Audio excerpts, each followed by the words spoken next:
एक दफा का जिक्र है, एक बाप और उसकी दो जवान बेटियां यहाँ से बहुत दूर रहा करती थी। उनमें से एक लड़की बहुत सुस्त थी और एक काम करती रहती थी। तुम मेरी मदद नहीं करती हो, थोड़ी मेरी मदद कर दो। अरे नहीं, तुम पहले से ही सफाई कर रही हो, मैं अपने हाथ गंदे क्यों करूं? उनके बूढ़े वालिद बहुत काम करते थे, इसीलिए वो थक जाते थे और उन्हें खाने को मिलता था एक सूप और एक ब्रेड। एक दिन वालिद ने अपनी बेटियों से दरख्वास्त की, मेरी प्यारी बेटियों, तुम जानती हो मैं तुम दोनों को बहुत चाहता हूँ। अब वक्त आ गया है, तुम दोनों बड़ी हो गई हो।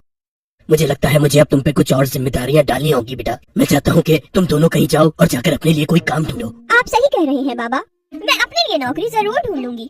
और तुमने क्या सोचा मेरी प्यारी बेटी? इसी को नौकरी कर लेनी चाहिए, क्योंकि ये तो इसी का काम हो सकता है। मुझे लगता है कि मैं घर का काम ज्यादा अच्छे से कर लूंगी। बूढ़े वालिद अपनी बेटियों की बातें सुनकर बहुत खुश हुए। अगले दिन जब बेटी नौकरी ढूंढने के लिए जा रही थी तो उसके वालिद उसके पास आए। मेरी प्यारी बेटी, मेरी कुछ नसीहत सुनती जाओ। कभी किसी की मदद के लिए मना मत करना बेटी। हमेशा इंतज़ारी रखना, अपने काम से प्यार करना और वो काम अच्छे से करना जो तुम्हें दिया जाए। ठीक है बाबा, मैं आपकी बात याद रखूंगी। इसको कहते हैं मेरी प्यारी बेटी अल्लाह हाफ़िज़। बेटी अपनी नौकरी ढूंढने के लिए निकल पड़ी। दूसरी तरफ सुस्त लड़की ने अपने घर में कोई भी काम नहीं किया था। घर बहुत ज्यादा गंदा हो चुका था। दूसरी तरफ बेटी अपनी नौकरी तलाश कर रही थी। काफी देर चलने के बाद उस लड़की को एक पेड़ दिखा जो कि सूखा हुआ था। कैसी हो प्यारी बेटी? क्या तुम थोड़ा मुझे साफ कर सकती हो और मेरी जड़ों में थोड़ा पानी डाल दो? फिर उस लड़की ने पेड़ को साफ करना शुरू कर दिया और उसके हाथों में भी चोटें लग गई थी और उसने अपने पीने के पानी से उस पेड़ को पानी दे दिया। अल्लाह तुम्हारा भला करे, लेकिन तुम्हारे पीने के लिए पानी तो बचा ही नहीं। कोई बात नहीं, तुम्हें मदद की जरूरत थी और मैंने तुम्हारी मदद कर दी। मैं आगे से जाके पानी ढूंढ लूंगी।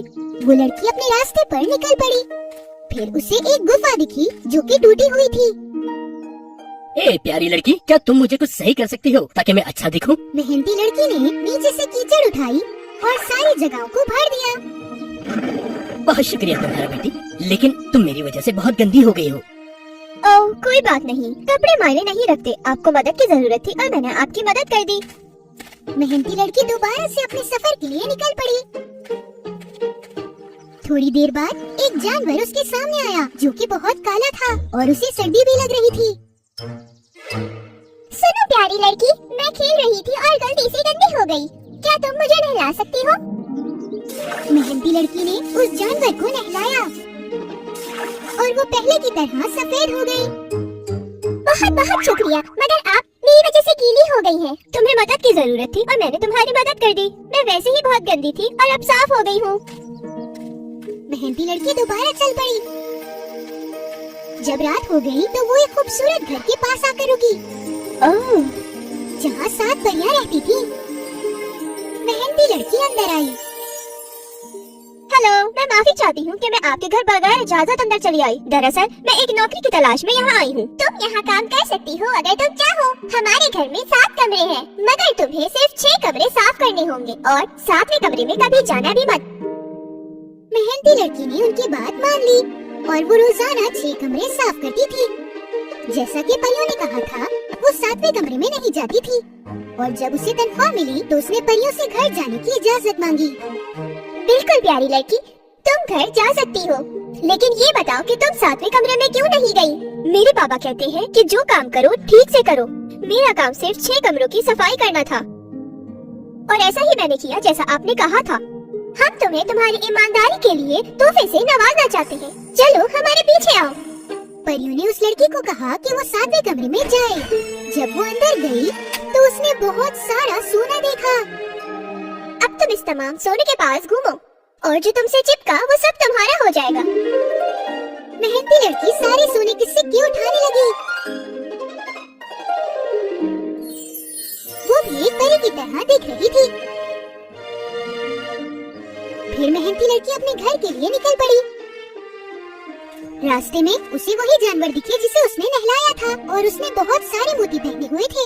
मैं तुम्हारी मदद नहीं भूली प्यारी लड़की, तुम जितने चाहो उतने मोती यहाँ से उठा सकती हो। मेहनती लड़की ने उसका शुक्रिया अदा किया और उसने अपनी गर्दन और अपने हाथों में मोती ले लिए और वो दोबारा चलने लगी। इस बार वो उस गुफा के पास आई जिसे उसने जोड़ा था। मैं तुम्हारा एहसान कभी नहीं भूल सकता बेटी। तुम कहाँ थी? आओ, मैं तुम्हें अपनी बनाई हुई ताज़ा ताज़ा ब्रेड खिलाता हूँ। ये तुम्हारे लिए है। मेहंदी लड़की ने थोड़ी सी ब्रेड खाई और थोड़ी सी अपने घर के लिए रख ली और वो दोबारा चल पड़ी। थोड़ी देर चलने के बाद उसने पेड़ को देखा। उसकी शाखें फलों से भरी हुई थी। अरे प्यारी बेटी, तुम्हारा एहसान मैं कभी नहीं भूल सकता। मेरे दरख्त के सारे मीठे फल तुम्हारे लिए। मेहनती लड़की ने पेड़ का शुक्रिया अदा किया और आखिरकार अपने घर आ गई। बहुत बहुत शुक्रिया, बहुत ही अच्छा तजुर्बा रहा।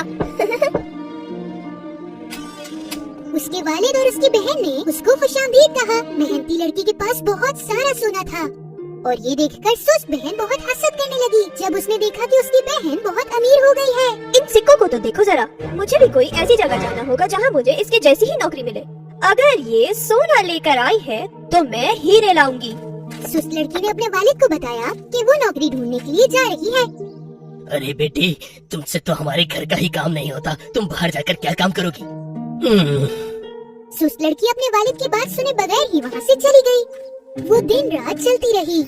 थोड़ी देर चलने के बाद उस लड़की को एक पेड़ दिखा जो कि सूखा हुआ था। पेड़ ने उस लड़की से मदद मांगी। अरे प्यारी बेटी, क्या तुम मुझे साफ कर सकती हो? हाँ, इस धूप में मैं तुम्हारी मदद नहीं कर सकती। मेरे बाल खराब हो जाएंगे। बाय। सुस्त लड़की वहाँ से चली गई। थोड़ी देर चलने के बाद उसे टूटी हुई गुफा दिखी। गुफा ने उससे मदद मांगी। सुनो, मेरी थोड़ी मदद कर दो।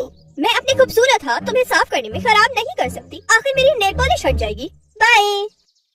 सुस्त लड़की ने उस गुफा की भी मदद नहीं की। फिर वो उस जानवर के पास आई जो गंदा हो गया था और उस जानवर ने उससे मदद मांगी। एव, गंदी, मेरे पास से हटो गंदी चीज। बाय। सुस्त लड़की वहाँ से भाग गई। भला कोई अपने आप को कैसे साफ नहीं कर सकता? और वो एक बहुत बड़े घर के पास आई। सुस्त लड़की ने इस बात का फायदा उठाया और उन 7 परियों के घर नौकरी करने का पूछा।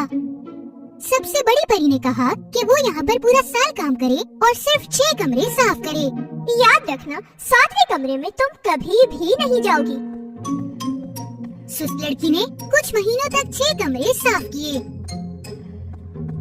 एक दिन वो जानना चाहती थी कि 7वें कमरे में क्या है और उसने उसका दरवाजा खोला। सोने और मोती के बदले अंदर मक्खियाँ और चमगादड़ थीं। सारी मक्खियाँ और चमगादड़ सुस्त लड़की के करीब आए और सारी मक्खियों ने उससे काटा। सुस्त लड़की को बहुत चोटें आई और वो अपने घर की तरफ भागने लगी। जब वो भाग रही थी तो उसके सामने वो जानवर आया जिसको उसने नहलाने से मना कर दिया था और उसके पास बहुत सारी मोतियाँ थीं। वो उससे पकड़कर मोतियाँ लेना चाहती थी लेकिन वो वहाँ से भाग गई। सुस्त लड़की चलने लगी और वो बहुत थक गई थी। थोड़ा और चलने के बाद उसने उस गुफा को देखा जिसको जोड़ने के लिए उसने मना कर दिया था। उसके ऊपर गर्मा गर्म ब्रेड रखी हुई थी। जब उसने ब्रेड खरीदना चाही तो गुफा में आग लग गई और उसके हाथ जल गए। गरम गरम। जब सुस्त लड़की वहाँ से भाग गई तो वो उस पेड़ के पास आई जिसकी मदद करने के लिए उसने मना कर दिया था और उस पेड़ की शाखों पर बहुत सारे फल थे। उसने फल लेने की कोशिश की लेकिन वो नहीं ले पाई। वो जिस तरफ भी जाती पेड़ उसकी दूसरी तरफ जाता। भागते भागते वो थक गई और वो फल लेने में नाकामयाब रही। वो लगातार 2 दिन तक चलती रही और आखिरकार घर आ गई। उसके वालिद और उसकी बहन उसे देखकर बहुत परेशान हो गए क्योंकि वो बहुत गंदी हो गई थी और बहुत ज्यादा जख्मी भी। उसने उनको सब कुछ बताया। ओह, मुझे बहुत दर्द हो रहा है। ओह, मेरी प्यारी बहन, क्या तुम अब समझी कि मेहनती होना कितना जरूरी है? याद रखना मेरी प्यारी बेटी, इस दुनिया में जैसा करोगे वैसा ही भरना पड़ता है। उस दिन के बाद से वो सुस्त लड़की अब सुस्त बिल्कुल नहीं रही। दोनों बहनें मिलकर काम करने लगी और ये छोटी सी फैमिली अपनी जिंदगी बहुत खुशी के साथ गुजारने लगी।